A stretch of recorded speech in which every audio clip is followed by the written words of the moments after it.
नमस्कार दोस्तों, स्वागत है आप सभी का स्टडी फॉर सिविल सर्विसेज में। और मैं हूं आपका अपना शुभम पांचाल और स्वागत करता हूं एक बार फिर से उत्तराखंड सामान्य ज्ञान के लेक्चर सीरीज में, जिसका आज हम देखने वाले हैं पार्ट नंबर 27, जिसमें आज हम टॉपिक पढ़ेंगे उत्तराखंड में शिक्षा और स्वास्थ्य। जी, आज हम पढ़ने वाले हैं उत्तराखंड में शिक्षा और स्वास्थ्य से संबंधित किस किस प्रकार के क्वेश्चंस आते हैं या कौन कौन से टॉपिक हैं जो कि शिक्षा और स्वास्थ्य से संबंधित है। तो चलिए वीडियो को करते हैं शुरू। वीडियो को शुरू करने के पूर्व मैं आपसे कुछ इन्फॉर्मेशन शेयर करना चाहता हूं। हमारे द्वारा कुछ पेड कोर्सेज चलाए जा रहे हैं जो all civil service examinations for UPSC and other state PCS, UPPCS, MPPSC एवं बीपीएससी के आप हमारे साथ जुड़कर तैयारी कर सकते हैं। यदि आप हमारे पेड कोर्सेज को लेना चाहते हैं तो स्क्रीन पर दिए गए नंबर 8564880530 या 9696066089 पर संपर्क कर सकते हैं। साथ ही आप हमारा टेलीग्राम ग्रुप ज्वाइन कीजिए, सर्च कीजिए स्टडी फॉर सिविल सर्विसेज।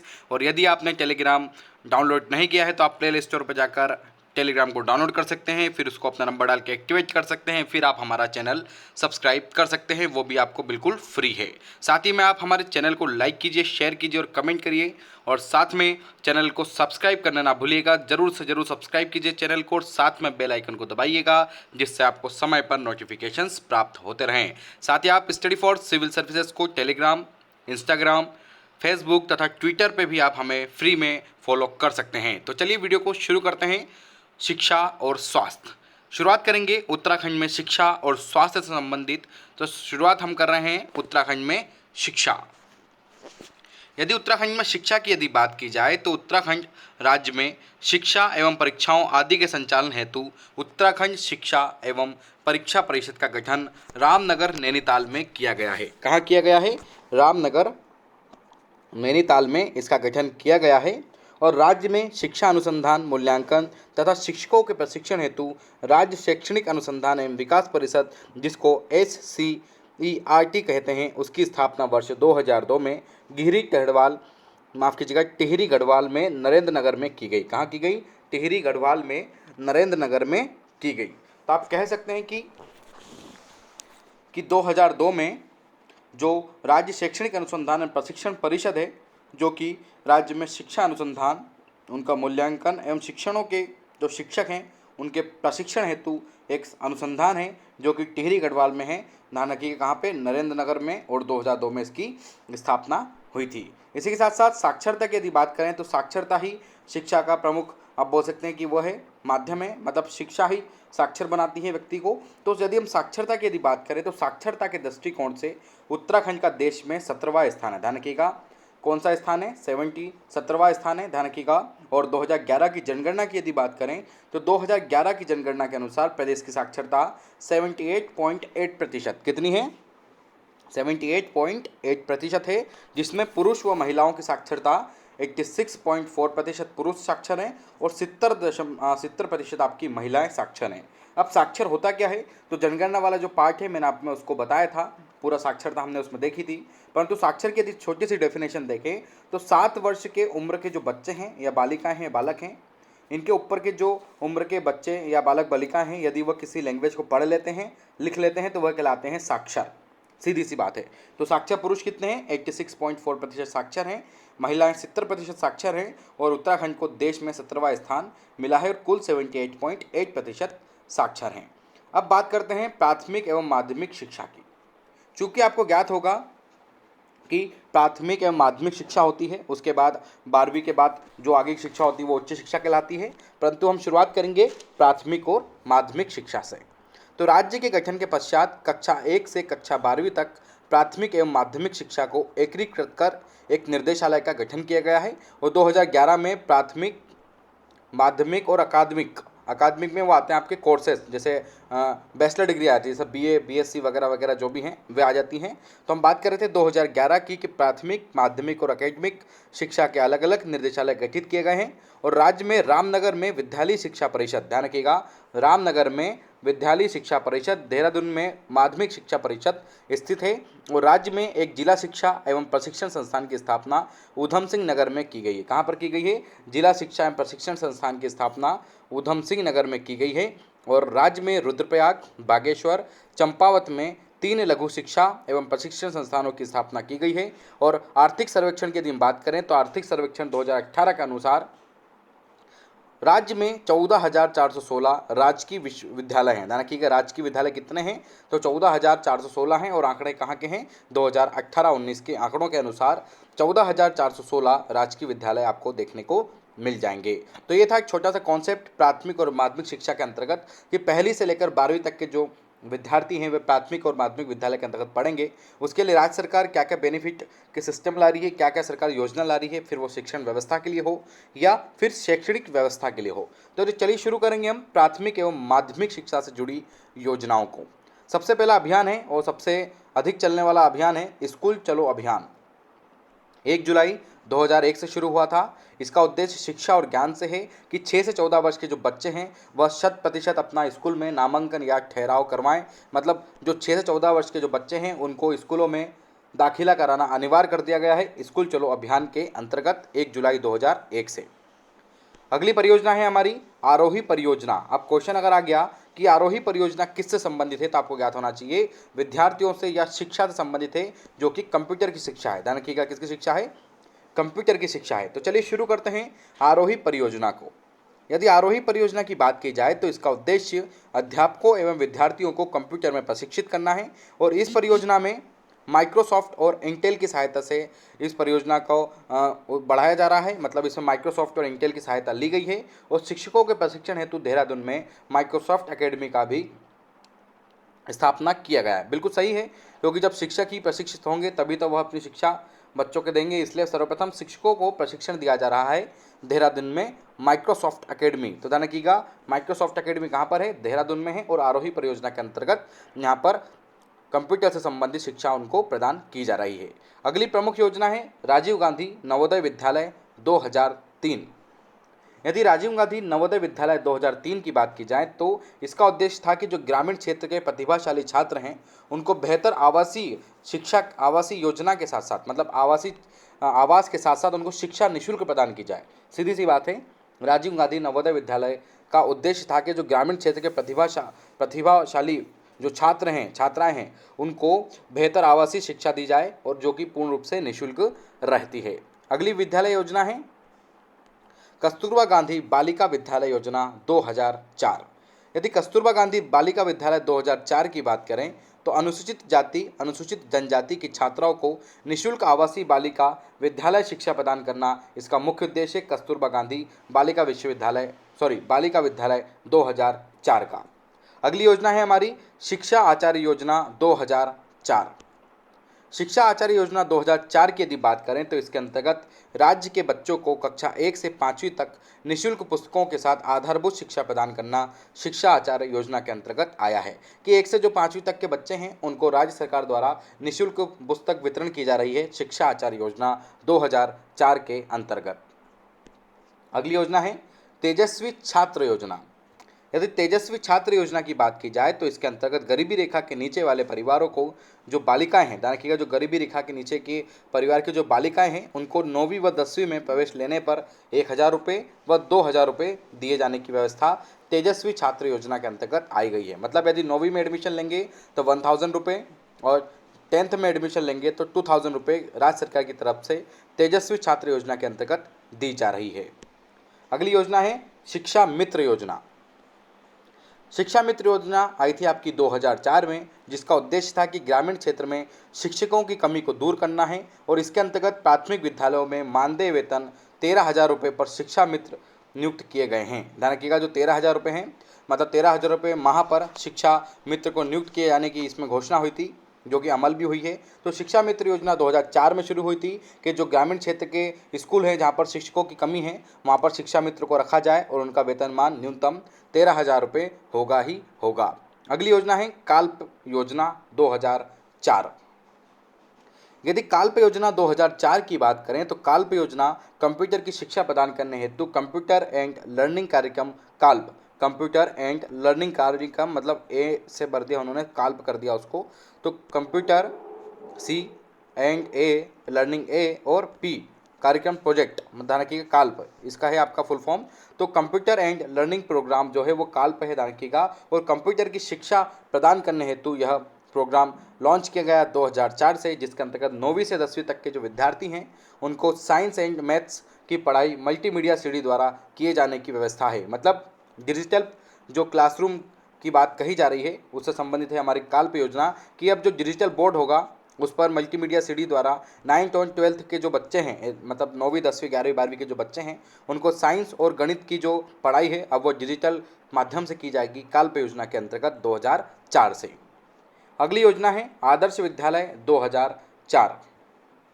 आर्थिक सर्वेक्षण 2017-18 के अनुसार यदि हम देखें तो कुल 190 आदर्श विद्यालय संचालित किए जा चुके हैं और आदर्श विद्यालय योजना का मुख्य उद्देश्य यही था कि स्कूलों को किस प्रकार से आदर्श किया जा सके, उनमें किस प्रकार से नवाचार का प्रयोग किया जा सके, किस प्रकार से उनमें डिजिटल सिस्टम लगाए जा सकें, किस प्रकार से विद्यालयों की स्थिति सुधारी जाए। इसके लिए 2004 में आदर्श विद्यालय योजना को लॉन्च किया गया था। अगली योजना है हमारी बहुत फेमस योजना है देवभूमि मुस्कान योजना 2009। पूछ चुके हैं, IMP लगाइएगा इसको। देवभूमि मुस्कान योजना की यदि बात करें तो देवभूमि मुस्कान योजना का उद्देश्य समाज के वंचित वर्गों के छात्रों को उत्कृष्ट निःशुल्क शिक्षा प्रदान करना है और इसके तहत संस्था में स्नातक तथा शिक्षा की निःशुल्क शिक्षा यहाँ पर प्रदान की जाती है। मतलब जो देवभूमि मुस्कान योजना है, जो समाज से वंचित वर्ग के जो लोग हैं उनके छात्रों को उत्कृष्ट निःशुल्क शिक्षा दी जा रही है, जिसमें स्नातक तक की शिक्षा जो है निःशुल्क दी जाती है। मतलब आप ग्रेजुएशन तक, ध्यान रखिएगा, जो ग्रेजुएट होते हैं व्यक्ति, ग्रेजुएशन तक आप फ्री में सरकार के द्वारा इस योजना का लाभ उठाकर पढ़ सकते हैं। अगली योजना है सर्व शिक्षा योजना 2010। ध्यान रखिएगा, जो सर्व शिक्षा अभियान था वो अलग था और सर्व शिक्षा योजना 2010 वाली अलग है। उनको आप ऐड मत कीजिएगा, दोनों अलग हैं, परंतु उद्देश्य दोनों को एक ही है कि राज्य ने 6 से 14 वर्ष तक के बच्चे को अनिवार्य शिक्षा को प्रोत्साहित करने के उद्देश्य से सर्व शिक्षा योजना 2010 में शुरू की गई कि जो 6 से 14 वर्ष के जो बच्चे हैं उनको अनिवार्य रूप से शिक्षा दी जाए, इसके लिए सर्व शिक्षा योजना लाई गई थी। अगली योजना है हमारी बालिका छात्रावास योजना 2012-2013। 12-13 में शुरू हुई बालिका छात्रावास योजना के अंतर्गत उत्तराखंड राज्य के शैक्षिक मतलब समझते हैं, शिक्षा के रूप से पिछड़े हुए 19 विकास खंडों में माध्यमिक योजना स्तर पर बालिका छात्रावास योजना संचालित की जा रही है कि अब छात्रावास के माध्यम से यहाँ पर शिक्षा दी जाएगी और 19 विकास खंडों में बालिका छात्रावास योजना के अंतर्गत 2012-13 से शिक्षा दी जा रही है। अन्य कार्यक्रम और योजनाओं की यदि बात कर लेते हैं तो माध्यमिक स्तर पर शिक्षा को सर्वसुलभ बनाने के लिए राज्य स्तर पर मुक्त विद्यालय शिक्षा की शुरुआत की गई। ध्यान रखिएगा, मुक्त विद्यालय शिक्षा की शुरुआत की गई है। इसी के साथ साथ शैक्षणिक रूप से पिछड़े विकास खंडों में मॉडल स्कूलों की स्थापना एवं पिछड़े विकास खंडों में बालिका छात्रावास संचालित किए जाएंगे अधिक से अधिक, जिससे हर बच्चे को शिक्षा प्रदान की जा सके और साथ में विद्यार्थियों में विज्ञान को लोकप्रिय बनाने हेतु वैज्ञानिक जागरूकता तथा दृष्टिकोण विकसित करने हेतु समस्त राजकीय इंटर कॉलेजों में विज्ञान क्लबों की स्थापना की जा रही है। ध्यान रखिएगा, विज्ञान क्लबों की स्थापना की जा रही है। तो आप कह सकते हैं कि विद्यार्थियों में विज्ञान को लोकप्रिय बनाने के लिए वैज्ञानिक जागरूकता तथा दृष्टिकोण विकसित करने के लिए राजकीय इंटर जो कॉलेज हैं उनमें विज्ञान क्लबों की स्थापना की गई है। इसी के साथ साथ पढ़ने के लिए कौशल वृद्धि, बिल्कुल कौशल डेवलपमेंट प्रोग्राम बहुत इंपॉर्टेंट है, वह फिर किसी भी माध्यम के लिए हो, फिर वो शिक्षा हो या उद्यम के लिए हो। परंतु हम बात करें शिक्षा की तो कौशल में वृद्धि करने हेतु हरिद्वार में रूम टू रीड, इसको मैं लिख देता हूँ इंग्लिश में, रूम टू रीड, ये रूम टू रीड कार्यक्रम चलाया जा रहा है, जिसके अंतर्गत प्रत्येक विद्यालय में जो पठन कक्षा है पुस्तकालय की व्यवस्था कर दी गई है कि अब जो बच्चे हैं वह लाइब्रेरी का भी फ़ायदा उठा सकते हैं, जहां पर सभी प्रकार की पुस्तकें उपलब्ध होंगी, जिससे बच्चों का कौशल में वृद्धि हो, उनके मन चाहे वे पुस्तक पढ़ सकें तथा उनसे ज्ञान प्राप्त कर सकें। अभी उत्तराखंड में हरिद्वार में शुरू की गई है रूम टू रीड कार्यक्रम, धीरे धीरे पुनः पूरे राज्य में यह कार्यक्रम शुरू किया जाएगा। इसी के साथ साथ राज्य में स्कूल स्तर तक की पढ़ाई के साथ साथ खेल सैन्य शिक्षा को भी अनिवार्य शिक्षा के रूप में लागू किया गया है। इसी के साथ साथ अगला पॉइंट है हमारा चयनित माध्यमिक विद्यालयों में विद्यार्थियों को जलवायु मौसम की जानकारी भविष्यवाणी का तंत्र विकसित करने के लिए यू प्रोब कार्यक्रम चलाया जा रहा है। यू प्रोब कार्यक्रम ध्यान रखिएगा, यू प्रोग्राम जो प्रोग्राम है वह जलवायु और मौसम की जानकारी के लिए जो स्कूलों से कुछ विद्यार्थियों को चयनित किया जाता है। ध्यान रखिएगा, जो स्कूल्स हैं,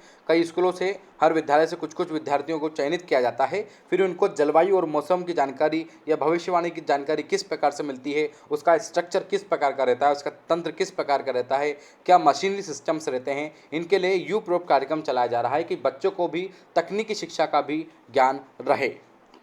इसी के साथ साथ राज्य में चयनित विद्यालयों में भूगर्भीय हलचलों की निगरानी के लिए भूकंप मापी यंत्र, जिसको सिस्मोग्राफ कहा जाता है, उसकी स्थापना की गई है। अब इसकी स्थापना क्यों की गई है, इसका एक साइड में यदि मुद्दा बताऊं आपको, तो आपको ज्ञात होगा कि उत्तराखंड प्रतिवर्ष कई प्राकृतिक आपदाओं का सामना करता है, जिसमें से एक आम आपदा है भूकंप। बिल्कुल उत्तराखंड के लिए आम आपदा है भूकंप। तो भूकंप से बचने के प्रभाव, भूकंप को किस प्रकार से उसके स्केल में मापते हैं या भूकंप मापी यंत्र का किस प्रकार प्रयोग करते हैं, उसके लेवल को बढ़ाने के लिए, अब सीधी सी बात है, किसी आपदा को कम करना है तो उसके बचाव के कारण को अधिक याद होना चाहिए। हर बच्चे को, हर व्यक्ति को यदि उसके बचाव के सिस्टम प्राप्त होंगे, उसके बारे में जानकारी होगी, तो आपदा से हानि कम की जा सकती है। आपदा को समाप्त नहीं किया जा सकता है, परंतु हानि कम की जा सकती है। तो राज्य के चयनित विद्यार्थियों में भूगर्भिक हलचलों की निगरानी के लिए भूकंप मापी यंत्र, जिसको सिस्मोग्राफ कहा जाता है, उसकी स्थापना भी की गई है।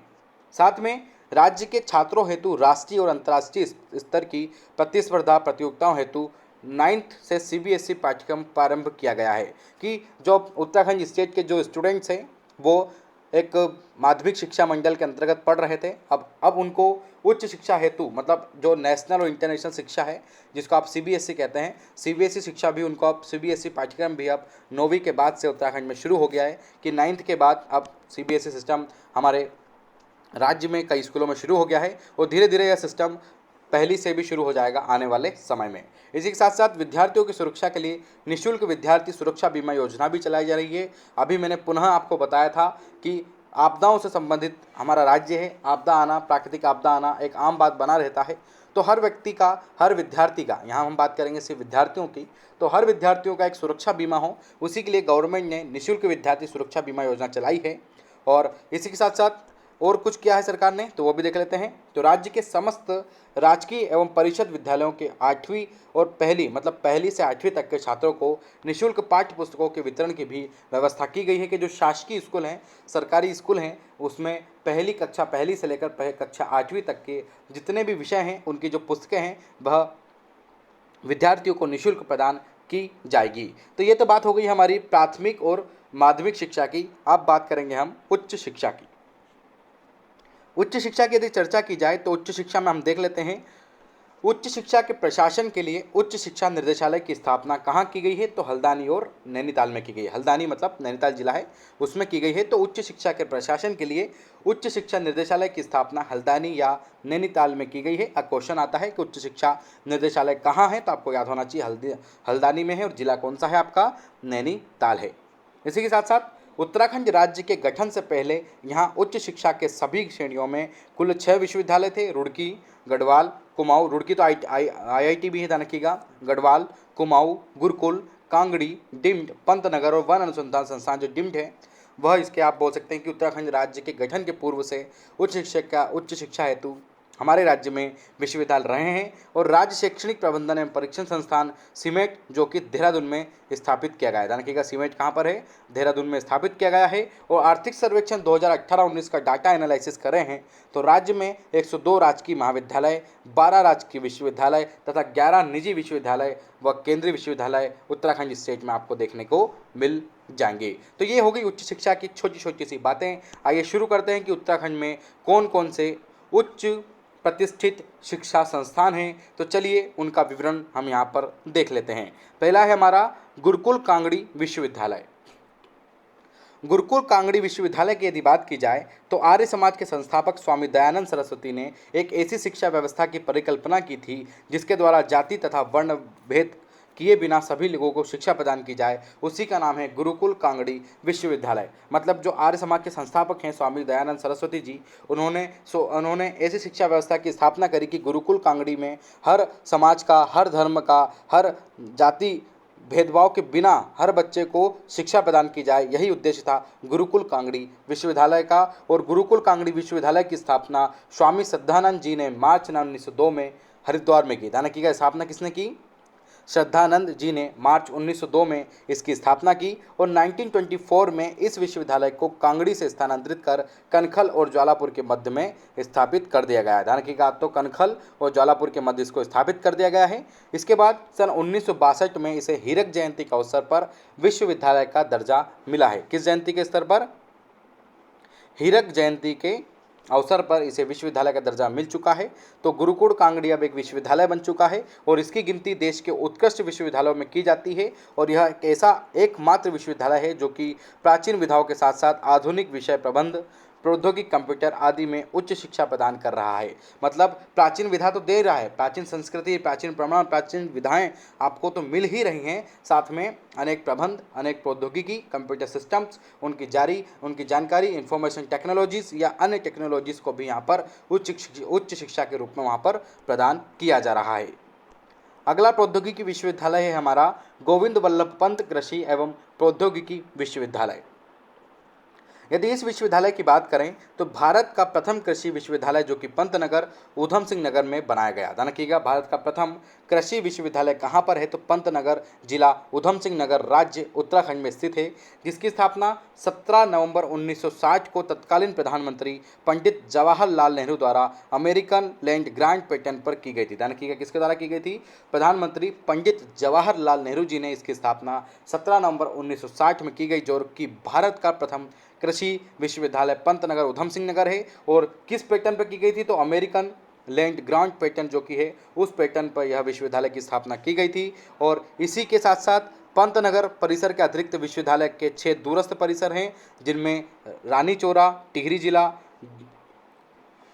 दोराला, मेरठ, नगीना, बिजनौर, मझेरा, नैनीताल, बुलंदशहर तथा पौड़ी में भी आपको इसके क्या मिल जाएंगे? दूरस्थ परिसर आपको देखने को मिल जाएंगे। अब ये था आपका पहला जो प्रथम कृषि विश्वविद्यालय है पंतनगर में बना। अब इसका नाम कब चेंज हुआ ये पूछ चुके हैं, एक बार इसको IMP लगाइएगा। तो 1967 में इस कृषि विश्वविद्यालय का नाम गोविंद वल्लभ पंत कृषि प्रौद्योगिकी विश्वविद्यालय रख दिया गया है। तो नाम याद रखिएगा नया वाला, तो यह नाम था कृषि विश्वविद्यालय का। आइए शुरू करते हैं कुमाऊं विश्वविद्यालय। कुमाऊं विश्वविद्यालय की यदि बात की जाए तो कुमाऊं विश्वविद्यालय उच्च शिक्षा एवं अग्रणी संस्थान के रूप में सन 1937 में नैनीताल में स्थापित किया गया।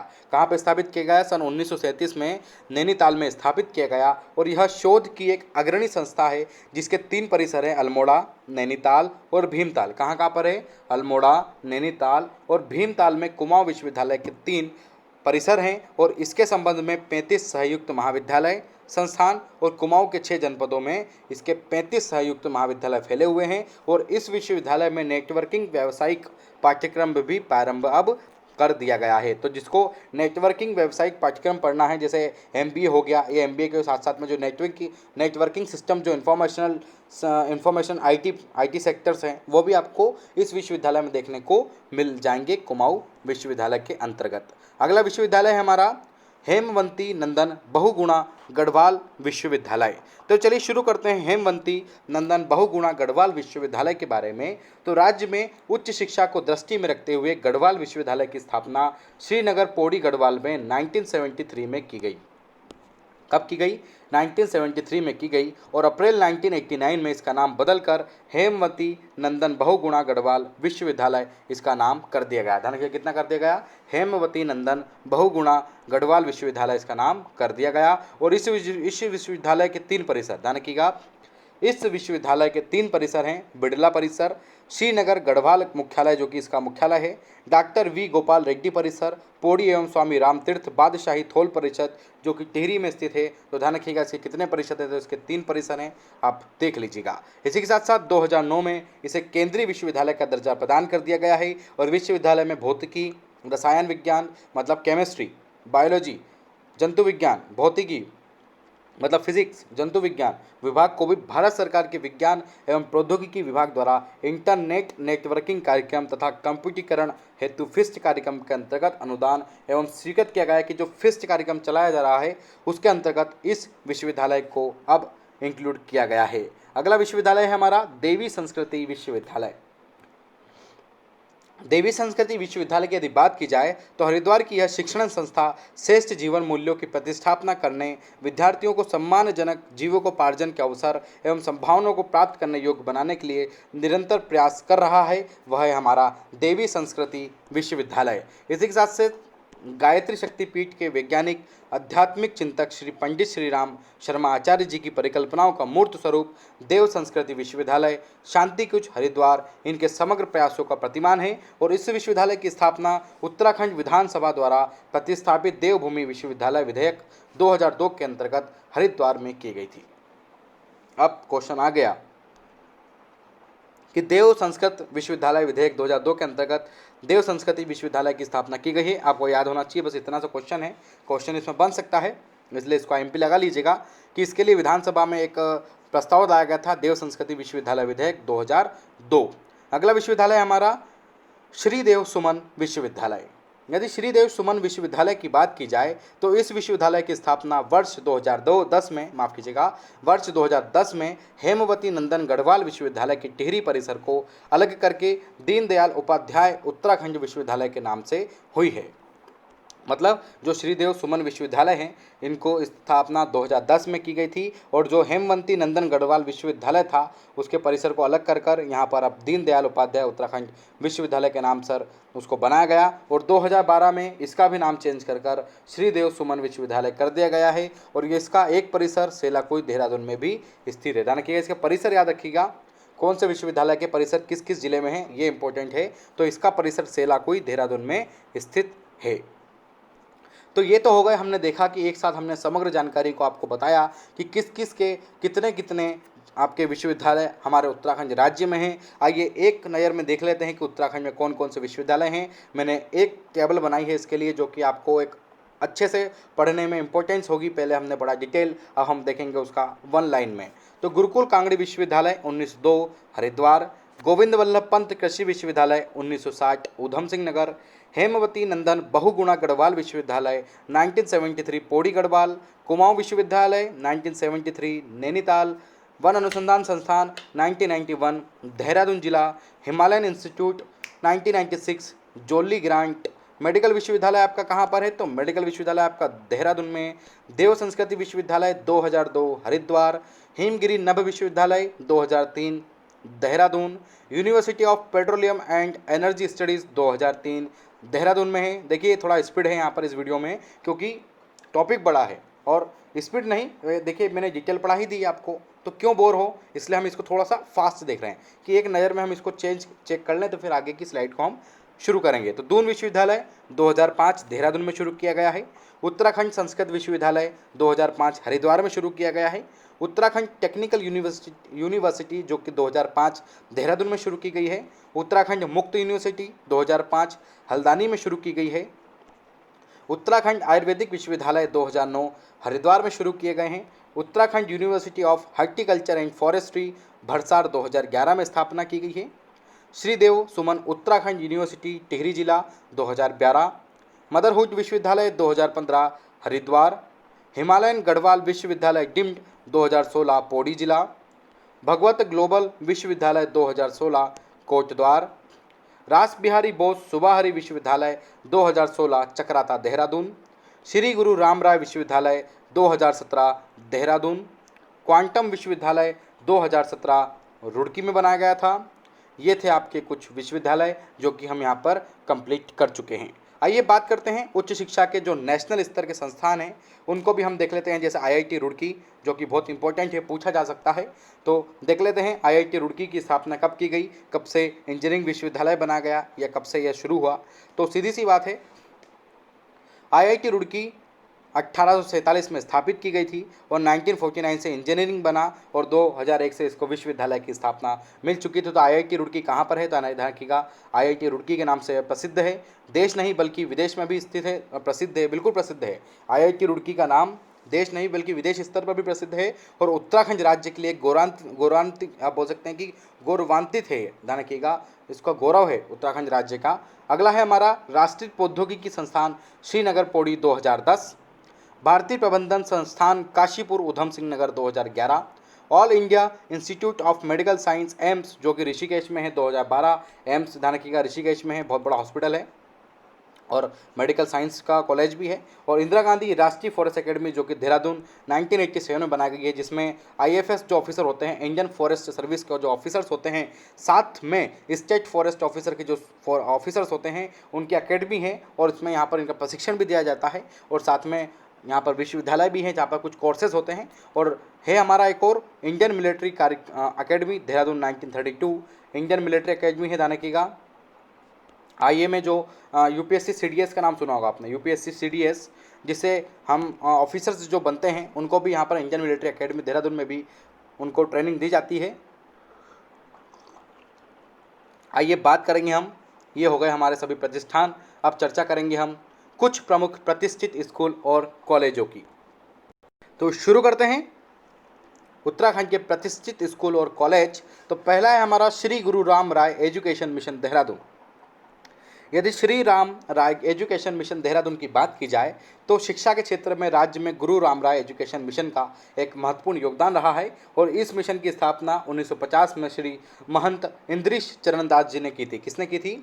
महंत इंद्रिश चरणदास जी द्वारा सन 1950 में इसकी स्थापना की गई और सर्वप्रथम 1950 में देहरादून में एक विद्यालय गुरु राम राय विद्यालय खोला गया। इसके बाद इसी के नाम पर अनेक विद्यालय खोले गए और वर्तमान में यदि हम देखें तो कुल राज्य में इसके 123 विद्यालय हैं, जिनमें से 80 उत्तराखंड में हैं और 28 पंजाब में है और 14 उत्तर प्रदेश में तथा एक दिल्ली में इस नाम से एक विद्यालय है। मतलब एक मिशन है जो कि स्टेट के अलावा अन्य स्टेटों अन्य राज्यों में भी फैला हुआ है और वर्तमान में महंत श्री देवदास जी द्वारा इंद्रिश Charandas memorial hospital, Guru Ram Rai institute of technology and science, Shri Guru Ram Rai medical college Dehradun की भी स्थापना की गई है। मतलब जो महंत देवनदास जी का जो इंद्रिश चरणदास मेमोरियल हॉस्पिटल खोला गया है, कुछ टेक्नोलॉजी से संबंधित कुछ बड़े स्टेट लेवल पर बड़े और प्रौद्योगिक कॉलेज खोले गए हैं, ये सब कुछ इस मिशन के अंतर्गत किया गया है। अगला कॉलेज है डीएवी कॉलेज, जिसके बारे में आप लोग भली भांति परिचित होंगे डीएवी कॉलेज के बारे में। तो डीएवी कॉलेज की यदि बात की जाए तो इसकी स्थापना 1902 में ठाकुर पूर्ण सिंह नेगी ने संस्कृत विद्यालय के रूप में की थी। ध्यान रखिएगा, इसकी स्थापना 1902 में ठाकुर पूर्ण सिंह नेगी ने एक संस्कृत विद्यालय के रूप में इसकी स्थापना की थी और इस कॉलेज में उत्तराखंड के अनेक ख्याति प्राप्त लोगों ने शिक्षा अर्जित की है, जैसे शिक्षाविद भक्त दर्शन सांसद व केंद्रीय मंत्री हेमंती नंदन बहुगुणा, बीसी जोशी जो कि जनरल बने थे भारतीय थल सेना के, यशवंत सिंह रावत जो कि 1996 में पोलैंड में मैराथन दौड़ स्वर्ण पदक विजेता रहे हैं, नित्यानंद स्वामी साहब जो कि उत्तरांचल के प्रथम मुख्यमंत्री थे, ध्यान रखिएगा नित्यानंद स्वामी जी, बचेंद्री पाल, इनका नाम कौन नहीं जानता, बचेंद्री पाल का, ये जो कि माउंट एवरेस्ट पर चढ़ने वाली प्रथम भारतीय महिला हैं जिन्होंने भारत के साथ साथ राज्य को भी गौरवान्वित किया है, बचेंद्री पाल। शिव सागर राम गुलाम मॉरिशस के जो राष्ट्रपति हैं, ध्यान रखिएगा बहुत इंपॉर्टेंट है, शिव सागर राम गुलाम मॉरिशस के राष्ट्रपति। लोकेंद्र बहादुर चंद नेपाल के पूर्व प्रधानमंत्री भी डीएवी कॉलेज से शिक्षा प्रदान कर चुके हैं, इसलिए मैंने आपको कहा था कि डीएवी कॉलेज का नाम आपने बिल्कुल सुना होगा। चलिए शुरू करते हैं, अगला एकेडमिक देखते हैं। तो अगली एकेडमिक है हमारी Saint Joseph Academy. Saint Joseph Academy की यदि बात की जाए तो 1934 में देहरादून में स्थापित इस प्रतिष्ठित अकादमी से भारत को अब तक कुल 3 नौसेना अध्यक्ष मिल चुके हैं। बहुत बढ़िया बात है, बहुत ही राज्य सरकार के लिए बहुत अच्छी बात है और मेरे हिसाब से भारत के लिए तो है ही सही। और सेंट जोसेफ एकेडमी से आज तक 3 नौसेना अध्यक्ष मिल चुके हैं, सुशील कुमार, विष्णु भागवत तथा विजय सिंह शेखावत जो कि 3 नौसेना अध्यक्ष रह चुके हैं और कई भी अधिकारी भी यहाँ से निकले हैं, परंतु नौसेना अध्यक्ष को यहाँ पर मैंने बताया है अलग से। दून कॉलेजों की यदि बात करें तो दून कॉलेज देहरादून में इस प्रतिष्ठित कॉलेज की स्थापना 1935 में प्रसिद्ध बैरिस्टर और वायसराय की काउंसिलिंग के सदस्य सतीश रंजन दास द्वारा अच्छी शिक्षा और अंग्रेजी के विकास के लिए की गई थी। यहाँ भारत का प्रथम पंजीकृत स्कूल है, ध्यान रखिएगा, जो भारत का प्रथम पंजीकृत स्कूल है वह है हमारा दून कॉलेज। अगला है हमारा प्रतिष्ठित कॉलेज और उनकी स्थापना वर्ष को मैंने यहाँ पर डिनोट किया है। तो चलिए शुरू करते हैं प्रतिष्ठित स्कूल और कॉलेज तथा उनकी स्थापना वर्ष। Saint George college Mussoorie Dehradun 1853, Welham girls high school Dehradun 1857, Sherwood college Nainital 1869, Landour language school Mussoorie 1870, Ramsay inter college Almora 1870, Wynberg Allen school Mussoorie 1887, Oak Grove school Mussoorie 1888, Woodstock school Mussoorie 1901, convent of Jesus and Mary Dehradun 1902, Mahadevi Kanya Pathshala Dehradun 1902, colonel Brown Cambridge school Dehradun 1926, the Asian school Dehradun, Saint Joseph academic Dehradun 1934, the Doon college of Dehradun 1935, Welham ब्याज school Dehradun 1937, Birla विद्या मंदिर नैनीताल 1947 और bite Lang school Dehradun 1958। ये हो गए हैं आपके सभी school और सभी संस्थान यहाँ पर कंप्लीट। तो आइए शुरू करते हैं उच्च शिक्षा से जुड़ी जुड़ी योजनाएं। जिस प्रकार हमने प्राथमिक और माध्यमिक शिक्षा से संबंधित योजनाओं को देखा था, उसी प्रकार उच्च शिक्षा से संबंधित कुल योजनाएं हैं, उन योजनाओं को हम यहाँ पर देख लेते हैं। पहले हम देखेंगे तकनीकी में कौन कौन से कार्यक्रम सरकार द्वारा चलाए जा रहे हैं। तो निशुल्क शिक्षा, उत्तराखंड में स्नातक स्तर पर शिक्षा को निशुल्क कर दिया गया है और एडुसेट माध्यम से राज्य के महाविद्यालयों में शिक्षकों की जो कमी है और शिक्षकों की कमी को पूर्ण करने के लिए गुणवत्तापूर्वक शिक्षा उपलब्ध कराने के लिए एडुसेक के माध्यम से इन्हें दून विश्वविद्यालय से संलग्न किया जा रहा है। और संस्कृत शिक्षा विभाग उत्तराखंड राज्य में देववाणी संस्कृत के समुचित विकास के उद्देश्य से पृथक संस्कृत शिक्षा विभाग का गठन किया गया है और इसके अंतर्गत देहरादून में संस्कृत शिक्षा परिषद का भी गठन किया गया है।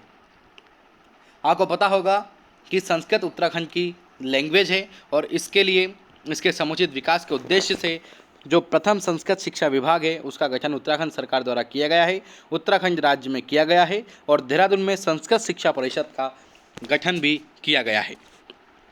साथ में उच्च शिक्षा चयन आयोग राज्य के उच्च शिक्षा संस्थानों में शिक्षकों की भर्ती हेतु एक अलग निकाय के रूप में उच्च शिक्षा चयन आयोग के गठन की योजना भी बनाई गई है। तो चलिए शुरू करेंगे हम तकनीकी शिक्षा से संबंधित। तो तकनीकी शिक्षा की यदि बात की जाए तो तकनीकी शिक्षा के लिए श्रीनगर पौड़ी में प्राविधिक शिक्षा निर्देशालय की स्थापना की गई है और इस निर्देशालय के अधीन उत्तराखंड प्राविधिक शिक्षा एवं परिषद, कौन सी परिषद? परीक्षा परिषद, ध्यान रखिएगा, उत्तराखंड प्राविधिक शिक्षा एवं परीक्षा परिषद की स्थापना रुड़की में की गई है। ध्यान रखिएगा, रुड़की में की गई है। और आर्थिक सर्वेक्षण 17-18-19, माफ़ कीजिएगा, आर्थिक सर्वेक्षण 18-19 के अनुसार राज्य में 70 राजकीय, 52 निजी प्राविधिक शिक्षण संस्थान पॉलिटेक्निक कॉलेज आपको देखने को मिल जाएंगे। साथ में राज्य के प्रथम महिला इंजीनियरिंग कॉलेज जो कि WTI के नाम से फेमस है, सुधोबाला देहरादून में स्थित है। तो ध्यान रखिएगा, पूछ लिया कि भैया राज्य का प्रथम महिला इंजीनियरिंग कॉलेज WIT कहाँ पर है, तो आपको याद होना चाहिए देहरादून में स्थित है। और राज्य केंद्र सरकार द्वारा 2009 में श्रीनगर पौड़ी में नेशनल इंस्टीट्यूट ऑफ टेक्नोलॉजी की स्थापना भी की गई है। ध्यान रखिएगा, नेशनल इंस्टीट्यूट ऑफ टेक्नोलॉजी की स्थापना श्रीनगर पौड़ी में केंद्र सरकार के द्वारा 2009 में की गई है। और राज्य में बेहतर तकनीकी शिक्षा उपलब्ध कराने हेतु 2005 में टेक्निकल यूनिवर्सिटी की स्थापना भी देहरादून में की गई है। तो आप देख सकते हैं कि जो देहरादून है, जो राज्य की राजधानी है, यहाँ पर आपको कई संस्थान मिल जाएंगे, टेक्निकल, नॉन टेक्निकल, मेडिकल्स या अन्य जो सेक्टर्स हैं उनके आपको सभी विश्वविद्यालय आपको अधिकतर देहरादून में देखने को मिलेंगे। आइए राज्य के तकनीकी शिक्षा से संबंधित संस्थान को देख लेते हैं। सबसे पहला संस्थान है IIT भारतीय प्रौद्योगिकी संस्थान की यदि हम बात करें तो भारतीय प्रौद्योगिकी संस्थान IIT रुड़की इंजीनियरिंग कॉलेज की स्थापना 1847 में की गई थी और इस संस्थान की स्थापना भारत के औद्योगिकरण, गंगा नहर के निर्माण में लगे लोगों को प्रशिक्षण देने के उद्देश्य से की गई थी। फिर इसके बाद 1854 में इसका नाम बदल दिया गया और नाम बदलकर Thomson College of Civil Engineering रखा गया। क्या रखा गया? Thomson College of Civil Engineering 1854 में इसका नाम रखा गया और फिर इसको नाम बदलकर रुड़की विश्वविद्यालय कर दिया गया और यह स्वतंत्र भारत का पहला तकनीकी विश्वविद्यालय है। ध्यान रखिएगा, स्वतंत्र भारत का पहला तकनीकी विश्वविद्यालय है IIT रुड़की। और IIT रुड़की देश सहित एशिया का सबसे पुराना इंजीनियरिंग कॉलेज है और इस संस्थान को 1 जनवरी 2002 को देश के साथ IIT का दर्जा प्रदान कर दिया गया है, इसलिए अब इसको IIT रुड़की के नाम से जाना जाता है, जो कि एशिया का सबसे पुराना इंजीनियरिंग कॉलेज है। अगला कॉलेज है हमारा गोविंद वल्लभ पंत इंजीनियरिंग कॉलेज। राज्य में पौड़ी जिले के घुड़दौड़ में गोविंद वल्लभ पंत इंजीनियरिंग कॉलेज स्थित है और जिसकी स्थापना 1989 में की गई थी। यानी कि इसकी स्थापना कब की गई थी? 1990 में गोविंद वल्लभ पंत इंजीनियरिंग कॉलेज की स्थापना की गई थी। तो ये थे आपके कुछ तकनीकी संस्थान जो कि राज्य के साथ साथ वैश्विक स्तर पर भी अपना नाम गौरव कर रहे हैं। आइए देख लेते हैं विज्ञान, सूचना प्रौद्योगिकी एवं पर्यावरण शिक्षा से संबंधित कुछ संस्थान। तो चलिए शुरू करेंगे। विज्ञान, सूचना प्रौद्योगिकी, information technology, science and environment से संबंधित जो शिक्षा संस्थान हैं उनको हम यहाँ पर देख लेते हैं। पहला है आपका राज्य में भाभरा में देहरादून साइंस सिटी विज्ञान धाम स्थित है। साइंस सिटी विज्ञान धाम देहरादून में स्थित है। अगला है हमारा park of the great arc, ध्यान रखिएगा, park of the great arc Dehradun में स्थित है, जिसकी स्थापना का मुख्य उद्देश्य था कि पृथ्वी की सतह की वक्रता का अध्ययन करना ही इसका मुख्य उद्देश्य था। अगला है राज्य में सेलाकुई देहरादून में software technology park of India, software technology park of India की स्थापना राज्य में सेलाकुई देहरादून में की गई है। साथ में राज्य के सूचना भवन में राज्य data centre, IT innovation centre and state wide area स्वान स्थापित किया गया है और राज्य में सूचना प्रौद्योगिकी IT park Doon cyber tower स्थापित किया गया है। सहस्त्रधारा रोड देहरादून एवं पंतनगर में स्थापित किए गए हैं। ध्यान रखिएगा। राज्य में पटवा डांगर जो कि नैनीताल में है, इसमें बायोटेक्नोलॉजी संस्थान की स्थापना की गई है। राज्य में देहरादून में ग्रीन सिटी अवस्थित है और राज्य में रामनगर के पास कॉर्बेट कंट्री इको सिटी भी स्थित है। इसी के साथ साथ राज्य में केंद्र सरकार द्वारा 8 सितंबर 2012 को गोमुख से उत्तरकाशी तक भागीरथी के दोनों तटों पर 100 मीटर के क्षेत्र में इको सेंसिटिव जोन घोषित किया गया है और राज्य में अल्मोड़ा बागेश्वर मार्ग पर सिमतोआ पार्क स्थित है। कौन सा पार्क स्थित है? सिमतोआ पार्क स्थित है। और राज्य में धनौल्टी मसूरी में घरा इको पार्क, अंबर इको पार्क स्थित है। ध्यान रखिएगा, जो धनौल्टी है मसूरी, इसमें घरा इको पार्क और अंबर इको पार्क स्थित है। और राज्य में 2009 में ई डिस्ट्रिक्ट योजना चलाई जा रही है। ध्यान रखिएगा, ई डिस्ट्रिक्ट योजना ये पूछ चुके हैं, IMP लगा लीजिएगा। 2009 से ई डिस्ट्रिक्ट योजना शुरू की गई थी और राज्य में IT पार्क देहरादून में राज्य भवन सूचना भवन स्थित है और राज्य में नैनीताल जिला 15 सितंबर 2016 से फ्री वाईफाई सुविधा प्रदान करने वाला पहला जिला बन चुका है। ध्यान रखिएगा, जो उत्तराखंड राज्य है उसमें फ्री वाईफाई देने वाला पहला जिला बना है नैनीताल, जो कि 2016 को बना है। अब बात करते हैं अन्य संस्थानों की, जो कि है हमारी उत्तराखंड में शिक्षा से संबंधित अन्य संस्थान। पहला है आपका सेंट जॉर्ज कॉलेज की स्थापना 1853 में मसूरी देहरादून में की गई। शेरवुड ध्यान रखिएगा, शेरवुड कॉलेज की स्थापना 1969 में नैनीताल में की गई। रेमजे इंटर कॉलेज की स्थापना 1870 में अल्मोड़ा में की गई। लंढौर और लैंग्वेज स्कूल की स्थापना मसूरी में 1870 में की गई। थोड़ा सा मिसप्रिंट है, माफ़ कीजिएगा, 1870 में की गई थी। यह हिंदी, संस्कृत, पंजाबी, उर्दू, गढ़वाली, कुमाऊनी बोली भाषा को विदेशियों तक पहुंचा रहा है। वाइनबर्ग एलन स्कूल की स्थापना 1887 में मसूरी में की गई थी। ओक ग्रो हेरिटेज स्कूल की स्थापना मसूरी में 1888 में ईस्ट इंडिया कंपनी द्वारा की गई थी। वुड स्टाफ स्कूल की स्थापना लड़कियों को शिक्षा को प्रोत्साहन देने हेतु 1960 में मसूरी में की गई थी। DAV कॉलेज, जो कि भारत नहीं बल्कि पूरे विश्व में प्रसिद्ध है, बिल्कुल प्रसिद्ध है और एशिया में भी बहुत प्रसिद्ध है हमारे, तो DAV कॉलेज की स्थापना 1902 में देहरादून में ठाकुर पूर्ण सिंह नेगी ने एक संस्कृत विद्यालय के रूप में की थी। और दून कॉलेज की यदि बात करें, जो कि देश का प्रथम पंजीकृत विद्यालय है, इसकी स्थापना 1935 में देहरादून में सतीश रंजन दास बैरिस्टर और वायसराय के जो काउंसिलिंग के सदस्य थे, ध्यान रखिएगा, बैरिस्टर और वायसराय काउंसिलिंग के सदस्य थे सतीश रंजन दास ने इसकी स्थापना 1935 में की थी। और दून विश्वविद्यालय की विधिवत स्थापना 2005 में की गई और वर्ष 1950 को देहरादून में श्री महंत इंद्रिश चरण दास ने इसकी स्थापना की और राज्य ने इस मिशन का शिक्षा में महत्वपूर्ण योगदान दिया है। और इस मिशन के अंतर्गत राज्य में पहला स्कूल गुरु रामराय विद्यालय 1950 में खुला था, जिसकी डिटेल मैं आपको थोड़ी देर पहले ही इसी लेक्चर सीरीज में मैंने आपको दी थी। भारतीय प्रबंध संस्थान राज्य में वर्ष 2011 में काशीपुर उधम सिंह नगर में भारतीय प्रबंधन वन संस्थान Indian institute of management IIM की स्थापना की गई है। सैनिक स्कूल राज्य का पहला सैनिक स्कूल देहरादून में बनाया गया है और रुद्रप्रयाग में दूसरा सैनिक स्कूल स्थित है। आइए बात करते हैं उत्तराखंड में स्वास्थ्य सुविधाओं की। ये हो गई हमारी शिक्षा संबंधित, जो भाई हमने देखा प्राथमिक शिक्षा, माध्यमिक शिक्षा, उच्च शिक्षा भी हमने यहाँ पर देख ली। अब हम देखेंगे उत्तराखंड में स्वास्थ्य संबंधी सुविधाएं, स्वास्थ्य संबंधी विकास। तो उत्तराखंड में स्वास्थ्य सुविधाओं की स्थिति प्राथमिक है और नवंबर 2000 में गठन के वर्षों के पश्चात भी यहाँ स्वास्थ्य सेवा में कोई विशेष सुधार नहीं हुआ है। क्योंकि अभी आप डाटा देखेंगे तो बिल्कुल कहेंगे कि बिल्कुल सर सही कह रहे हैं, स्वास्थ्य सुधार बहुत कम हुआ है। आर्थिक सर्वेक्षण 18-19 का डाटा यदि हम देखें तो राज्य में 12 जिला चिकित्सालय हैं, 6 जिला महिला चिकित्सालय हैं, 15 संयुक्त चिकित्सालय हैं, 3 बेस चिकित्सालय हैं, 85 सामुदायिक स्वास्थ्य केंद्र हैं, 49 प्राथमिक स्वास्थ्य केंद्र हैं, 210 अतिरिक्त प्राथमिक स्वास्थ्य केंद्र हैं, 317 राजकीय एलोपैथिक चिकित्सालय हैं तथा 1847 उपकेंद्रों के माध्यम से स्वास्थ्य सुविधा प्रदान की जा रही है, जो कि इतने बड़े स्टेट के लिए कम है। और भारतीय चिकित्सा अनुसंधान परिषद की स्वास्थ्य पर जारी रिपोर्ट के अनुसार 1990 में राज्य महिलाओं के जन्म के समय जीवन प्रत्याशा 60.5 वर्ष, पुरुष की जीवन प्रत्याशा 57.8 थी। ध्यान रखिएगा, 1990 में जो जीवन प्रत्याशा होती पुरुषों की, 1990 का डाटा है 60.5 पुरुष, 57.8 महिला थी, जो कि 2014 में बढ़कर पुरुष 74.5 वर्ष और महिला 74.5 वर्ष और पुरुष 69 वर्ष हो गई। ध्यान रखिएगा, महिलाएं पुरुषों से अधिक जीती। ध्यान रखिएगा, इनकी जीवन प्रत्याशा महिलाओं की अधिक है पुरुषों की तुलना में। और भारत में जीवन प्रत्याशा प्रत्येक 4 वर्ष पर मापी जाती है। ध्यान रखिएगा, हर 4 साल में जीवन प्रत्याशा को मापा जाता है। और राज्य में मार्च 2011 से आयुष आधारित सचल चिकित्सालय सेवा कार्यरत है। और प्रदेश सरकार द्वारा 1 जनवरी 2013 से गुटखा, तंबाकू से बनी वस्तुओं के विक्रय को प्रतिबंधित भी कर दिया गया है, जो कि उत्तराखंड सरकार का एक बहुत अच्छा फैसला रहा है।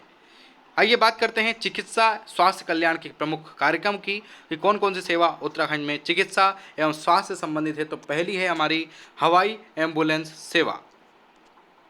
हवाई एम्बुलेंस सेवा प्रदेश सरकार द्वारा आपातकालीन सेवाओं को तीव्र गति से बढ़ाने के लिए हवाई एम्बुलेंस सेवा उपलब्ध कराने की योजना की है। इस सेवा को देहरादून से दिल्ली के लिए शुरू किया गया है। ध्यान रखिएगा, अगली है हमारी होम्योपैथिक चिकित्सा। होम्योपैथिक चिकित्सा पद्धति के समुचित विकास और इस पद्धति के माध्यम से जनसामान्य को चिकित्सा सुविधा उपलब्ध कराने हेतु प्रदेश स्तर पर होम्योपैथिक निर्देशालय भी स्थापित किए गए हैं। अगली योजना है राष्ट्रीय स्वास्थ्य बीमा योजना। इस योजना के अंतर्गत बीपीएल परिवारों को अस्पताल शल्य चिकित्सा आवश्यकताओं को पूरा करने के लिए बीमा राशि उपलब्ध कराई जा रही है। इसके अनुसार 5 व्यक्ति वाले परिवार को 30,000 रुपये वार्षिक चिकित्सा सुविधा प्रदान की जाती है। और इसकी शुरुआत हुई थी 2008 से, जो कि राष्ट्रीय स्तर पर बीमा की शुरुआत राष्ट्रीय स्वास्थ्य बीमा योजना के अंतर्गत की गई थी। आइए बात करते हैं आपातकालीन चिकित्सा सेवा योजना की, क्योंकि आपको पता है कि उत्तराखंड एक आपदा रहित राज्य है, कभी भी आपदा आ सकती है। इसके लिए आपदाकालीन चिकित्सा सेवा योजना 108 15 मई 2008 से शुरू की गई है। 108 पर आप कॉल कर सकते हैं किसी भी आपदा को आने पर। 108 योजना 15 मई 2008 से शुरू की गई है। आपातकालीन चिकित्सा सेवा योजना 108 का पूरा नाम पंडित दीनदयाल उपाध्याय 108 आपातकालीन चिकित्सा सेवा योजना है। और राज्य में 108 एम्बुलेंस सेवा के सहायक रूप में 17 अप्रैल 2012 से डोली सेवा भी प्रारंभ कर दी गई है। अगली बीमा योजना है सार्वभौमिक स्वास्थ्य बीमा योजना। सार्वभौमिक स्वास्थ्य बीमा योजना उत्तराखंड सरकार द्वारा मार्च 2009 से बीपीएल परिवारों को स्वास्थ्य सुविधा प्रदान करने के उद्देश्य से शुरू की गई थी, जिसके अंतर्गत सुविधाओं का लाभ केवल मान्यता प्राप्त सरकारी या निजी अस्पतालों में ही होगा, जिसमें आच्छादित परिवारों को किसी भी सदस्य की मृत्यु होने पर 1.25 लाख रुपये मतलब 1,25,000 रुपये का मुआवजा दिया जाता है। और महिलाओं को सामान्य प्रसव पर 2,500 रुपये नकद की स्थिति में 5,000 रुपये की राशि भी उनको दी जाती है। ध्यान रखिएगा, और कई स्थितियों में उनको 5,000 की राशि भी दी जाती है। अन्य इम्पोर्टेंट योजना है जननी सुरक्षा योजना, जिसके अंतर्गत जच्चा बच्चा को चिकित्सालय से घर पहुंचाने की खुशियों से सवारी योजना मार्च 2013 से शुरू की गई है। भारतीय आयुर्वेदिक चिकित्सा पद्धति की यदि बात की जाए तो इस पद्धति के प्रदेश में लोगों को चिकित्सा सुविधा प्रदान करने में महत्वपूर्ण योगदान रहा है। और आयुर्वेद का यदि हम कहें तो उत्तराखंड राज्य और आयुर्वेद का एक बहुत अच्छा रिश्ता रहा है। और आर्थिक सर्वेक्षण 17-18 की यदि बात करें तो उत्तराखंड राज्य में स्वास्थ्य सुविधाएं प्राप्त करने के लिए 519 राजकीय आयुर्वेदिक चिकित्सालय, 5 यूनानी चिकित्सालय, 26 जिला चिकित्सालय स्थापित किए गए हैं। अगला है हमारा रेफरल लेबोरेटरी नेटवर्किंग।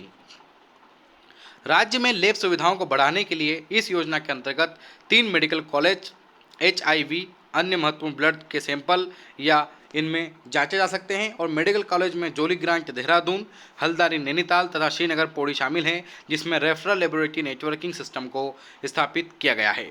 अगली योजना है, बहुत इंपॉर्टेंट योजना है, अभी नेशनल योजना है, आयुष्मान भारत योजना, जिसका नाम आप सभी ने सुना होगा, जो कि 25 सितंबर 2018 से संपूर्ण देश में लागू हो गई है। और आयुष्मान भारत योजना के अंतर्गत उत्तराखंड के 22 लाख परिवारों को कैंसर, हृदय रोग समेत 1349 बीमारियों के इलाज हेतु मुफ्त में सुविधाएं भारत सरकार द्वारा प्रदान की जा रही हैं। अगला है हमारा मेडिकल शिक्षा।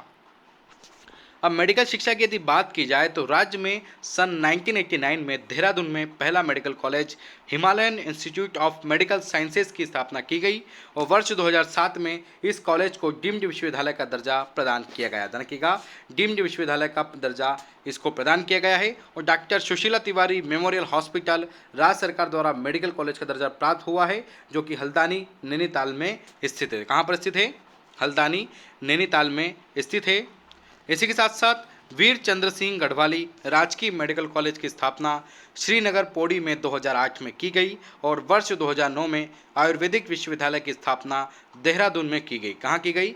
देहरादून में की गई। और 2013 में चिकित्सा शिक्षा विश्वविद्यालय की स्थापना देहरादून में की गई तथा 2016 में देहरादून में दून राजकीय मेडिकल कॉलेज की स्थापना भी की गई। और आंकड़े देख लेते हैं तो आर्थिक सर्वेक्षण 2018-19 के आंकड़ों को यदि देखें तो 9 फार्मेसी संस्थान सहकारी क्षेत्र तथा 18 संस्थान निजी क्षेत्र में संचालित हैं और राज्य में all India medical institute of science Rishikesh Dehradun में संचालित किया जा रहा है। अगला हमारा एक और ये है पतंजलि योगपीठ विश्वविद्यालय। अब पतंजलि योगपीठ विश्वविद्यालय की यदि बात की जाए तो योग तथा आयुर्वेद के अनुसंधान के लिए पूरे विश्व में जाना जाता है और यह विश्वविद्यालय दिव्य योग मंदिर ट्रस्ट के माध्यम से संचालित है और दिव्य योग आश्रम की स्थापना सन 1935 में हरिद्वार में की गई थी। इसी के साथ साथ वर्ष 1995 में दिव्य योग मंदिर ट्रस्ट स्थापित किए गए और बाबा रामदेव ने 2007 से पतंजलि योगपीठ को योग शिक्षा तथा आयुर्वेदिक चिकित्सा को एक केंद्र के रूप में स्थापित किया तथा यह संस्था हरिद्वार दिल्ली राष्ट्रीय राजमार्ग पर कनखल के निकट स्थापित है, जो कि पतंजलि योगपीठ विश्वविद्यालय के नाम से चर्चित है। तो यह वीडियो यहाँ पर समाप्त होता है, जिसमें हमने शिक्षा से संबंधित, स्वास्थ्य से संबंधित प्रमुख योजनाएं देखी, शिक्षा संस्थान देखे, जिसमें उच्च शिक्षा, माध्यमिक शिक्षा, प्राथमिक शिक्षा देखी, फिर वह साइंस टेक्नोलॉजी के सिस्टम में देखी, मेडिकल्स में देखी या अन्य में हमने देखी। तो ये होता है हमारा वीडियो कंप्लीट और बने रहिए स्टडी फॉर सिविल सर्विसेज के साथ। चैनल को सब्सक्राइब जरूर कीजिए, वीडियो को लाइक शेयर कमेंट करना ना भूलिएगा। तो चलिए, जय हिंद, वंदे मातरम।